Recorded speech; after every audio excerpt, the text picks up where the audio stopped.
नमस्कार बच्चों, मैं रेनू मलिक पाठ नमक का दारोगा लेकर उपस्थित हुई हूँ, जिसके रचनाकार हैं मुंशी प्रेमचंद। पहले हम लोग कथा सम्राट प्रेमचंद के बारे में जानकारी प्राप्त करते हैं। प्रेमचंद का जन्म बनारस के नज़दीक लम्ही ग्राम में 31 जुलाई 1880 ईस्वी में हुआ था।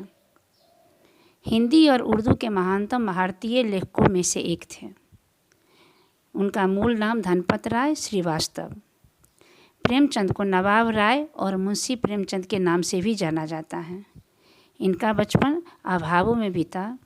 स्कूली शिक्षा पूरी करने के बाद पारिवारिक समस्याओं के कारण जैसे तैसे बीए तक की पढ़ाई की। अंग्रेजी में एमए करना चाहते थे, लेकिन जीवन यापन के लिए नौकरी करनी पड़ी। गांधी जी के असहयोग आंदोलन में सक्रिय होने के कारण सरकारी नौकरी से त्यागपत्र देना पड़ा।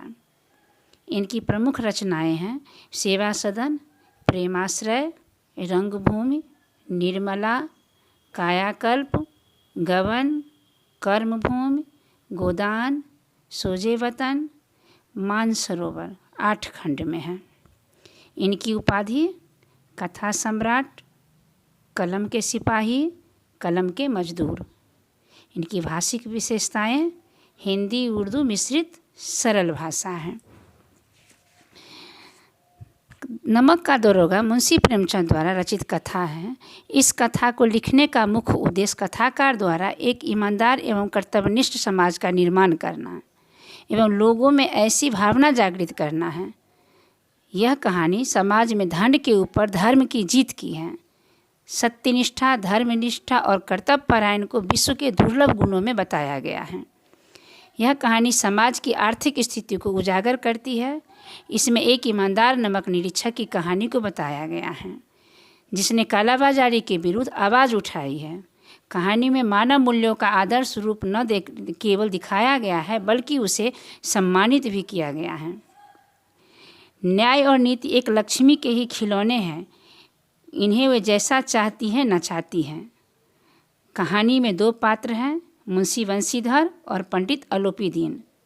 पंडित अलोपीदीन दातागंज के जमींदार हैं। मुंशी बंशीधर नमक विभाग के दारोगा। कहानी का सारांश यह है कि मुंशी बंशीधर एक ईमानदार एवं कर्तव्यपरायण व्यक्ति हैं, जो समाज में ईमानदारी और कर्तव्यनिष्ठा की मिसाल पेश करते हैं। दातागंज के सबसे अधिक अमीर व्यक्ति अलोपीदीन राजनीति में जिसे अच्छी पकड़ है एवं अधिकांश पदाधिकारियों के वेतन के बल पर लोगों को गुलाम बनाना एवं पैसे कमाने के नियम विरुद्ध काम करना है। मुंशी बंशीधर ने उनकी गाड़ियों को पकड़ते हैं तथा आरोपी को अदालत में प्रस्तुत करते हैं। इसके लिए उन्हें चुनौती भी मिलती है। बंशीधर कहते हैं, हम उन नमक हरामों में से नहीं हैं जो कौड़ियों पर अपना ईमान बेचते हैं। कथा के अंत में अलोपीदीन का यह कथन है कि मुझे अनुभव, विद्वता, मर्मज्ञता, कार्यकुशलता की चाह नहीं, परमात्मा से यही प्रार्थना है कि वह आपको सदैव बहती नदी के किनारे वाला बेमुरौवत उदंड कठोर परंतु धार्मिक दारोगा बनाए रखें। यह पंक्ति कथा में उद्देश्य में मार्मिकता का समागम करती है। धर्म ने धन को पैरों तले कुचल डाला। ये है नमक दारोगा में कहानी में रिश्वतखोरी और और भ्रष्टाचार का इस प्रकार वर्णन किया गया है, मानो यह कोई अपराध न होकर उपलब्धि हो। सद्गुणों के स्थान पर दुर्गुणों को ही जीवन का आधार माना जाने लगा है। लेकिन अब भी ऐसे सदाचारी व्यक्तियों की कमी नहीं है जो अपने कर्तव्य और धर्म पर डटे हैं, और ऐसे पारखी भी हैं जो ऐसे अमूल्य रत्नों को अपने खजाने की शोभा बढ़ाना चाहते हैं। आइए इस पाठ के माध्यम से ऐसे व्यक्तियों से मिलें। जब नमक का नया विभाग बना और ईश्वर प्रदत्त वस्तु के व्यवहार करने का निषेध हो गया, तो लोग चोरी छिपे इसका व्यापार करने लगे। किसका व्यापार? नमक का व्यापार। अनेक प्रकार के छल प्रपंचों का सूत्रपात हुआ। कोई घूस से काम निकालता था तो कोई चालाकी से। अधिकारियों के पौ 12 थे। पटवारी का सम्मानित पद छोड़कर लोग नमक विभाग में प्रवेश लेने के लिए, वहाँ दरोगा पद पाने के लिए ललचाते थे। बड़े बड़े पोस्ट को पद को छोड़कर वो दरोगा के लिए ललायित रहते थे सब। बंशीधर रोजगार की खोज में निकले। उनके पिता एक अनुभवी पुरुष थे। समझाने लगे, बेटा घर की दुर्दशा देख रहे हो, ऋण के बोझ से दबे हुए हैं। पिता कहते हैं पुत्र से, बेटा घर की दुर्दशा देख रहे हो, ऋण के बोझ से दबे हुए हैं। लड़कियां विवाह योग्य हो गई है, उनकी बहन की भी शादी करने योग्य थी, इसलिए नौकरी में ओहदे की ओर ध्यान मत देना, तो नौकरी में पद पर ध्यान नहीं देना, ओहदे पर ध्यान नहीं देना। ऐसा काम ढूंढना जहाँ कुछ ऊपरी आय हो। मासिक वेतन तो पूर्णमासी का चांद है जो एक दिन दिखाई देता है और घटते घटते लुप्त हो जाता है। ऊपरी आय बहता हुआ स्रोत है जिसे सदैव प्यास बुझती है। मासिक वेतन महीना में एक बार मिलने वाला कहा जाता है। जो पूर्णमासी है, पूर्णमासी के चांद जैसे महीना में एक बार पूर्णमासी का चांद दिखता है, उसी प्रकार मासिक वेतन भी है जो एक बार मिलता है और धीरे धीरे लुप्त होने लगता है, ख़त्म हो जाता है। इस उपदेश के बाद पिताजी ने आशीर्वाद दिया। बंशीधर आज्ञाकारी पुत्र थे। उन्होंने ये बातें ध्यान से सुनी और घर से चल पड़े। अच्छे शकुन से चले थे। जाते समय कोई भी अच्छा काम के लिए जाता है तो शकुन बना के चलता है, तो वो भी अच्छे शकुन से चले थे। जाते ही नमक विभाग के दारोगा पद पर प्रतिष्ठित हो गए। वहाँ गए तो दारोगा का पद मिल गया। वेतन अच्छा और ऊपरी आय का तो ठिकाना ही न था। वेतन भी अच्छा और रोज़ का आमदनी भी था। वृद्ध मुंशी जी को सुख संवाद मिला तो फूले न समाये। बंशीधर के पिता को जब ये संवाद मिला तो बहुत प्रसन्न हुए। फूले न समाये, बहुत प्रसन्न होना, बहुत प्रसन्न हुए। यहाँ मुहावरे का भी प्रयोग हुआ है। एक जगह हम लोग पौ 12 आए, फूले न समाये। जाड़े के दिन थे और रात का समय था। नमक के सिपाही, चौकीदार सभी निद्रा में मस्त थे, मतलब सोए हुए थे रात में।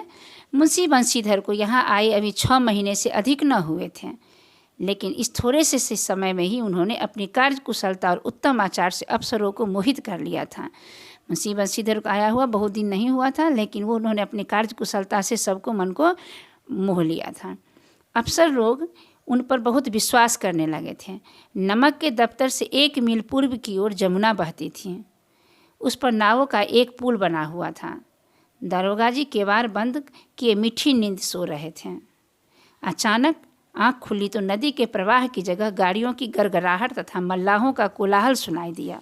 रात में सो रहे थे तो उस समय नदी की पानी का जो आवाज़ है वो नहीं, गाड़ी का गड़गड़ाहट, मल्लाहों में कोलाहल सुनाई दिया तो उठ बैठे। इतनी रात गए गाड़ियाँ नदी के पार क्यों जाती है, सोचने लगे इतनी रात में गाड़ियाँ नदी के पार क्यों जा रही हैं। अवश्य कुछ न कुछ गोलमाल है। वर्दी पहनी, तमंचा जेब में रखा और बात की बात में घोड़ा बढ़ाए हुए पुल पर आ पहुँचे। गाड़ियों की एक लंबी कतार पुल के पार जाती देखी। डांट कर पूछा, किसकी गाड़ियाँ हैं? दरोगा पर थे, पद पर थे, रौब था। डांट कर पूछे, किसकी गाड़ियाँ हैं? थोड़ी देर तक सन्नाटा रहा। आदमियों में कुछ कानाफूसी हुई। थोड़ी देर तक सब चुप रहे। इसके बाद कानाफूसी करने लगे। तब आगे वाले ने कहा, पंडित अलोपीदीन की। कौन पंडित अलोपीदीन? बंशीधर पूछे, कौन पंडित अलोपीदीन? गाड़ी वाला सब बोला, दातागंज के। मुंशी बंशीधर चौके। पंडित अलोपीदीन इस इलाके में के सबसे प्रतिष्ठित जमींदार थे। लाखों रुपए का लेन देन करते थे। इधर घोड़े छोटे से बड़े कौन ऐसे थे जो उनके ऋणी न हो। लेन देन तो खूब करते थे, सबको अपने बस में रखते थे, अपने धन के तले दबा के रखते थे उनको। अंग्रेज अफसर उनके इलाके में शिकार खेलने आते और उनके मन मेहमान होते थे। अंग्रेज अफसर जो थे वहाँ के उनके इलाके में खेलने आते थे और उनका मेहमान होते थे। मुंशी जी ने पूछा, गाड़ियाँ कहाँ जाएगी? उत्तर मिला, कानपुर। लेकिन यह प्रश्न करते ही कि इनमें क्या है, सन्नाटा छा गया। मुंशी बंशीधर यह प्रश्न करने ही वाले थे कि इसमें है क्या, उससे पहले सन्नाटा छा गया। दरोगा साहब का संदेह और बढ़ा, बंशीधर का संदेह और बढ़ गया। वे जोर से बोले, हम पूछते हैं इनमें क्या लदा है? जब इस बार भी कोई उत्तर न मिला तो उन्होंने घोड़े को एक गाड़ी से सटाकर बूढ़े को टटोला। नहीं उत्तर मिला तो क्या किए, खुद जाकर देखे, भ्रम दूर हो गया। वे नमक के ढेले थे, उनका जो शंका था वो दूर हो गया, नमक के ढेले थे। पंडित अलोपीदीन अपने सजीले रथ पर सवार कुछ सोते कुछ जागते चले आते थे। अचानक कई गाड़ी वालों ने घबराए हुए आकर जगाया और बोले, महाराज, दरोगा ने गाड़ियाँ रोक दी है और घाट पर खड़े आपको बुलाते हैं। से पंडित अलोपीदीन को लक्ष्मी पर अखंड विश्वास था। न्याय और नीति सब लक्ष्मी के ही खिलौने हैं, उन्हें वे जैसा नाचती है नचाती हैं, वो सोच रहा था। लेकिन इस बार देखें क्या हो रहा है। शेष अगली कक्षा में। धन्यवाद।